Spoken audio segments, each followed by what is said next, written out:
Assalamu alaikum. Good morning, ladies and gentlemen. এই video subject যে মূল্যহীন বাংলাদেশি এবং বাংলাদেশিদের জীবন। এটা আমার বক্তব্য না, এটা খুব ভারতীয় মানুষের বক্তব্য। আজকে কলকাতাতে অগ্নিকাণ্ডে যে 9 জন বাংলাদেশি মারা গেছেন, যে হোটেলে উঠেছিলেন, তাদের জন্য যে নিরাপত্তা ব্যবস্থা, সেটা এতটাই ভয়ঙ্কর ছিল যে এটা কোনো একটা গরুর গোরকেও ভারতের চেয়ে বড় মূল্যায়ন করা হয়। এটা আমার বক্তব্য না, এটা আমি দেখাচ্ছি আপনাদেরকে। তারপর শুধু এটা না, প্রথমে বলি এই যে 9 জন মারা গেছেন আপনারা, দুঃখ লাগে তাদের জন্য। তবে আমরা বারবার বলছি, পৃথিবীতে সবচেয়ে বিপজ্জনক রাষ্ট্র হলো বাংলাদেশিদের জন্য Bharat. Why do you have to go there? Unless জীবন রক্ষা করার ক্ষেত্রে একদম আর কোথাও আপনার অপশন নাই। এর বাহিরে আপনি কেন ভারতে যাবেন? ভারতে যাবেন লাশ হওয়ার জন্য, মার খাওয়ার জন্য? কিছুদিন আগে উত্তরপ্রদেশে কিভাবে লাঞ্ছিত করেছে একজন বাংলাদেশি পরিবারকে, মহিলাকে যৌন নির্যাতন করেছে এরা, উগ্র হিন্দুত্ববাদী যারা আছে এরা। তারপরে আপনারা যান কেন ভাই? এমন ভালোবাসা কেন আপনাদের, যারা আপনাদেরকে লাথি দেয় প্রতিদিন? যাবেন কেন সেখানে? এবং ডকুমেন্টেড ওয়েল ডকুমেন্টেড বাংলাদেশিদের জন্য সবচেয়ে বিপজ্জনক রাষ্ট্র হলো ভারত। তারপরে যান এখানে, সেখানে গিয়ে মরতে ভালোবাসেন আপনারা না? ভালো লাগে, যান না, পরকালের অবস্থাও দেখেন গিয়ে। তো যারা মরতে যাবেন, মার খাইতে যাবেন, তাদেরকে আটকাবে। আমরা বলছি যায়েন না। কেন যাবেন আপনি? সবকিছু বাংলাদেশে আছে। যদি আপনাদের রাজনীতিবিদরা এটা চায়নি কখনো, এর আগে যারা ছিল এদের এজেন্ট বা দাসী ছিল, তারা এটা কাজ করেছে যেন আপনারা সেখানেই যান। তারপর আমরা বলছি আপনারা যাবেন না, গেছেন, লাশ হয়েছেন, দৌড়ে নিলাম, বলছে এটা দুর্ঘটনা। আসলে একটা দুর্ঘটনা নাকি ইচ্ছাকৃতভাবে বাংলাদেশিদেরকে হত্যার খেলায় মেতে উঠেছিল উগ্র এই মানুষ যারা আছে, এরা বাংলাদেশি বিদ্বেষী বা মুসলিম বিদ্বেষী যারা আছেন তারা? আমরা জানি না।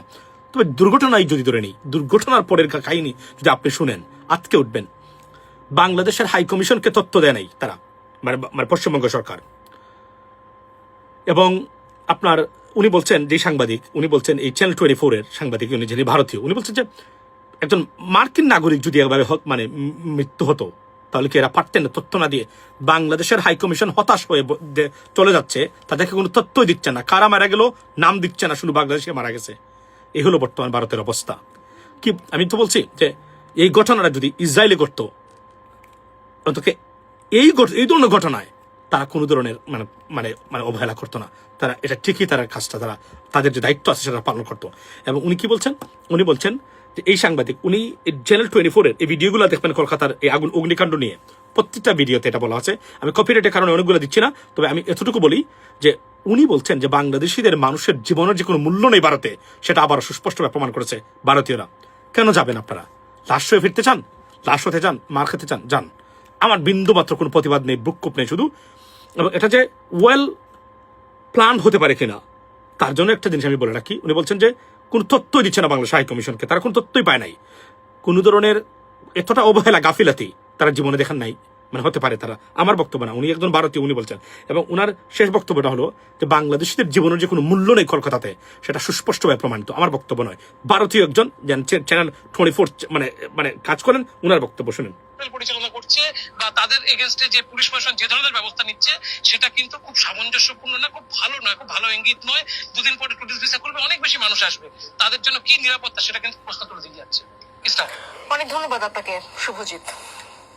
শুনেন, অপারেশনের জন্য একটা এসওপি গঠন করা হোক, যেখানে হোটেলগুলো কিভাবে অপারেশন করা হবে। এটা তো নতুন করে গঠন করার কিছু নেই। পশ্চিমবঙ্গের মতো জায়গায় যেখানে প্রচুর মানুষ আসে প্রতিদিন, এই নিউ মার্কেটের মতো এলাকায় যেখানে 500 হোটেল রয়েছে, সেখানে নতুন করে কি এসওপি গঠন করা হবে সেটা নিয়ে প্রশ্ন উঠছে। এটা কি আপাতত ধামাচাপা দেওয়ার জন্য ঘটনা এরকম ভাবে কথা বলা হচ্ছে, না প্রকৃত তদন্তকে অন্য দিকে মোড় দেওয়ার জন্য বলা হচ্ছে, সেটা নিয়ে কিন্তু বারবার প্রশ্ন উঠছে।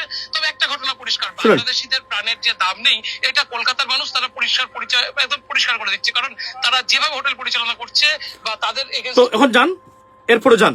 আপনারা শুনলেন তো, যান, আবারও যান। আপনাদের জন্য আমরা বিন্দু মাত্র কোনো দুঃখ বা আমাদের অনুকম্পা নেই। লাশ নিজের দেশে মরতে ভালোবাসেন না, এদের কাছে গিয়ে মরতে ভালোবাসেন, যান আপনারা। Welcome to the death, kingdom of death for বাংলাদেশিস। That's what it is. ভালো থাকবেন। আসসালামু আলাইকুম।